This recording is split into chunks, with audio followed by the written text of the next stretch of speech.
हमारे पास इस प्रॉब्लम में दिया हुआ है the electric potential existing in the space is, तो हमारे पास एक एक्सप्रेशन दिया हुआ है इलेक्ट्रिक पोटेंशियल के लिए, ठीक है। क्या बता रहे हैं कि जो इलेक्ट्रिक पोटेंशियल है पोजीशन दी हुई है एक्स वाई जेड, उसकी जो वैल्यू है वो हमारे पास दिया हुआ है A times X Y plus Y Z plus Z X, सही है, ये दिया हुआ है। हाँ, तो अब हमसे फर्स्ट पार्ट में पूछ रहे हैं write the dimensional formula of A, ठीक है। तो डायमेंशनल फार्मूला ऑफ ए बताना है सबसे पहले तो यहाँ पर, तो उसे सॉल्व करते हैं। सो देखो, अगर मुझे डायमेंशनल फार्मूला ऑफ ए बताना है तो ये जो इक्वेशन यहाँ पर दिया हुआ है इसी की हेल्प से हम इसे बता सकते हैं। तो यहाँ पर जो हमारा ए है उसकी वैल्यू जिससे बराबर है उसकी वैल्यू हमारे पास पोटेंशियल, ठीक है। और ये जो एच वाई है हमारे पास ये बेसिकली डिस्टेंस है ना, यहाँ पर एच से डिस्टेंस है, वाई एक डिस्टेंस है, सेम यहाँ पर जेड भी एक डिस्टेंस है। तो यहाँ पर हमारे पास क्या बन रही है, एरिया बन रहा है, ठीक है।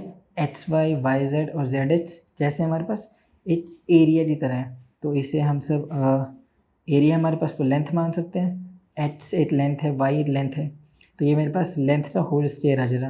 तो बेसिकली यहाँ पर लिख लेते हैं एक्स वाई जेड कैसे हमारे पास ऐसे लेंथ है यहाँ पर, ठीक है। जब ये लेंथ है तो लेंथ से मल्टीप्लिकेशन हमारे पास एरिया आ जाता है। तो ये अगर मैं एरिया मान लेता हूँ एल है तो ये कितना हो जाएगा एल स्क्वायर हो जाएगा, ठीक है। अब हमें पता है पोटेंशियल का जो फॉर्मूला होता है वो क्या होता है, पोटेंशियल होता है हमारे पास वर्क डन बाई चार्ज, या फिर डायमेंशनल फॉर्मूला हमें पोटेंशियल पहले से ही पता है तो हम सीधा वही यूज़ कर लेते हैं, पर मैं यहाँ पर वर्क डन में चार्ज यूज़ कर लेता हूँ। तो ये हो जाएगा work done by charge divided by L square. क्या रिजल्ट में आ जाए हमारे पास, वर्क डन होता है हमारे पास M L square T minus two, ठीक है। ये हो जाए डायमेंशनल फॉर्मूला। सेम चार्ज वाले फॉर्मूला होता है हमारे पास आई इंटू टी, और जो हमारा लेंथ है वो क्या होता है एल स्क्वायर होता है, ठीक है। एल स्क्वायर हम इसे ऐसे लिख लेते हैं। अब इसे कैंसिल कर लेते हैं तो हमारे पास दोनों ही ये तो कैंसिल हो जाए सबसे पहले, ठीक है। और क्या बच रहा है हमारे पास, हमारे जो ए की वैल्यू है, ए का जो डायमेंशन है वो क्या आ रहा है एम टी, यहाँ पर चले तो टी की पावर -3 आई इनवर्स, ठीक है। ये आ गया हमारे पास डायमेंशनल फॉर्मूला ऑफ ए, ठीक है। तो फर्स्ट पार्ट तो हमारा सॉल्व हो गया। अब हमारे पास बी पार्ट में क्या बता रहे हैं, बी पार्ट में पूछ रहे हैं find the expression for the electric field. तो इलेक्ट्रिक फील्ड के लिए अब हमें एक्सप्रेशन बताना है, तो बी पार्ट में हमें क्या बताना है, the expression of electric field,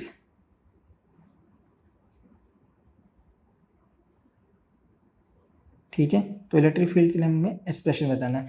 तो हमें पता है जो इलेक्ट्रिक फील्ड होती है वो हमारे पास वेक्टर क्वांटिटी होती है। इसका मतलब ये हुआ कि ये जो एक तरफ की लेंथ है वो दूसरे लेंथ पर डिपेंड नहीं कर रही है, सही है। तो हमें ये फॉर्मूला पता है, क्या फॉर्मूला होता है हमारे पास, कि जो हमारा डी वी होता है उसकी value negative of E into D H के बराबर होती है, ठीक है।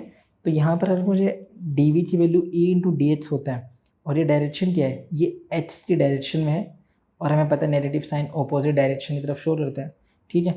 तो बेसिकली इसका मतलब ये हुआ कि अगर वी में इंक्रीज़ हो रहा है तो ई में डिक्रीज़ हो रहा, ठीक है। अगर मैं ई तो ऐसे लिख लेता हूँ, ई क्या हो सकता है minus of d we by D h. तो इसका मतलब ये हुआ कि अगर पोटेंशियल इंक्रीज़ हो रहा है तो जो हमारा इलेक्ट्रिक फील्ड है वो डिक्रीज़ हो रहा है, और इसकी डायरेक्शन क्या है, तो ये एच की डायरेक्शन में है। और यहाँ पर हमारे पास 3 डायरेक्शन दी हुई है एक्स वाई जेड, इसीलिए अगर मैं इंडिविजुअल लिखना चाहता हूँ तो इसे मैं ऐसे लिख सकता हूँ नेगेटिव ऑफ, तो ये क्या हो जाए हमारे पास तो इसे ऐसे लिख सकते हैं हम सब D we by D h, ये कौन सी डायरेक्शन है हमारे पास आई डायरेक्शन में है, ठीक है। I cap plus D Y by sorry D we by D Y J cap plus D we by D Z K cap, ठीक है। तो 3 डिफरेंट डायरेक्शन में इलेक्ट्रिक फील्ड की वैल्यू सिंपली ऐड हो जाएगी, ऐसे लिख दिया मैंने यहाँ पर, ठीक है। और नेगेटिव साइन तो हमारे पास फॉर्मूले में है ही।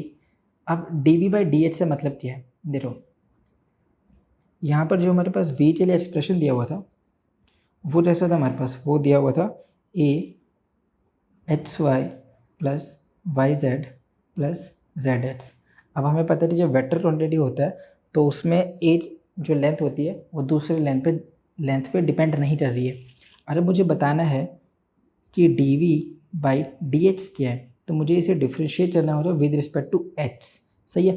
अब जब मैं इसे एक्स में डिफ्रेंशिएट करता हूँ तो हमें पता है कि वाई और जेड कॉन्स्टेंट है, इसीलिए अगर मैं इसे डिफ्रेंशिएशन करूँ तो ये हो जाएगा मेरे पास, इससे डिफ्रेंशिएशन तो 1, ठीक है, और y तो हमारे पास कांस्टेंट है तो y आ जाएगा बाहर, प्लस ये दोनों ही कांस्टेंट वैल्यू है तो इसकी डिफ्रेंशिएशन हो रही 0, प्लस यहाँ पर मेरे पास इसकी डिफ्रेंशिएशन 1 है और ये तो मेरे पास कांस्टेंट वैल्यू है, ठीक है। तो क्या रिजल्ट आ रहा है हमारे पास, D we by D H था, ये हो रहा है मेरे पास A Y plus Z I cap, ठीक है। डिफ्रेंशिएट कर दिया यहाँ पे मैंने इसे D we by D H को। ऐसे ही हम सब D we by D Y find out करेंगे और D we by D Z find out कर देंगे।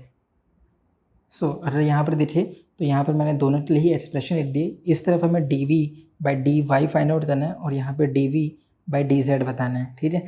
तो इसको पहले सॉल्व कर लेते हैं।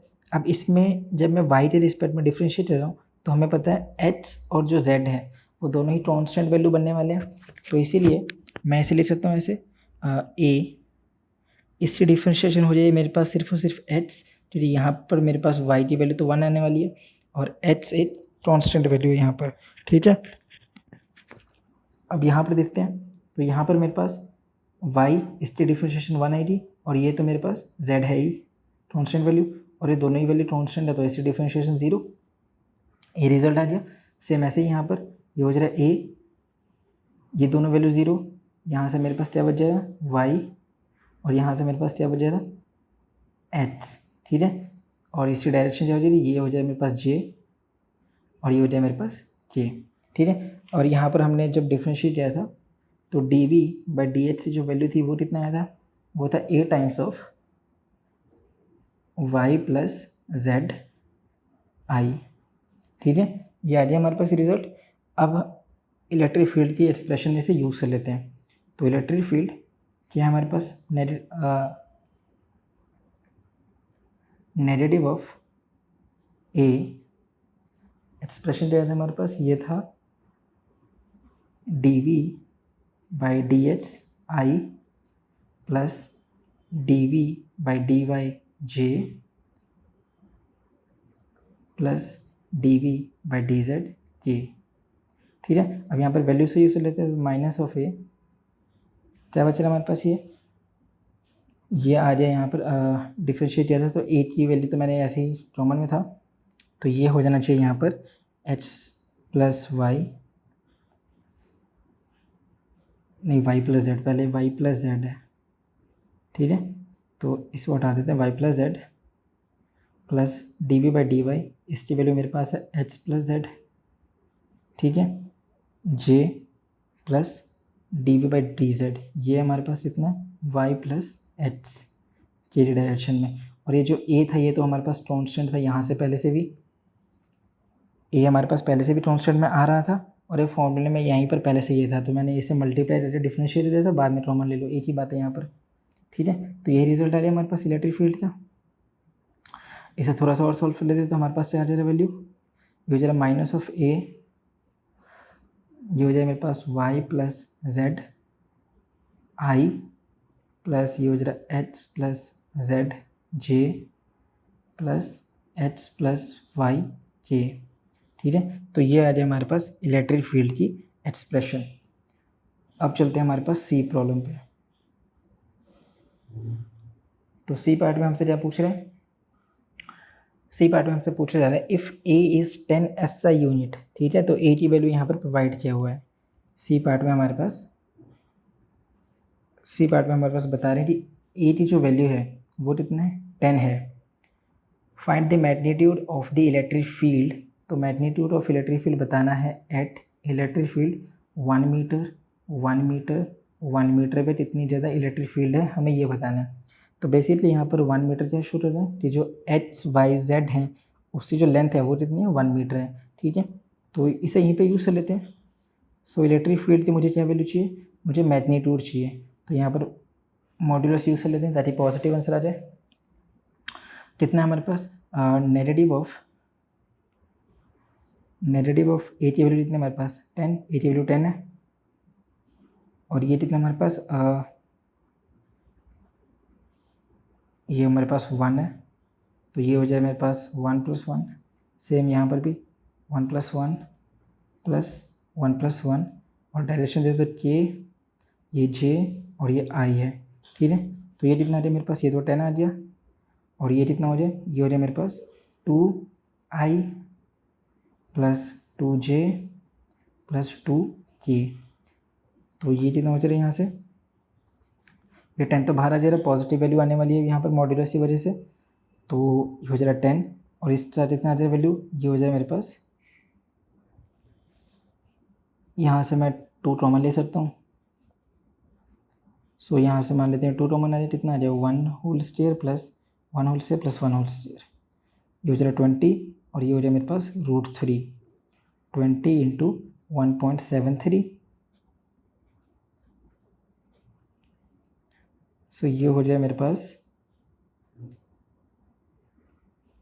34.6।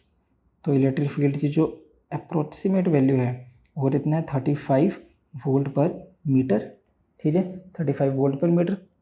तो इसी के साथ हमारा ये वाला प्रॉब्लम भी सॉल्व हो गया। इससे आसान सॉल्यूशन और कहीं नहीं।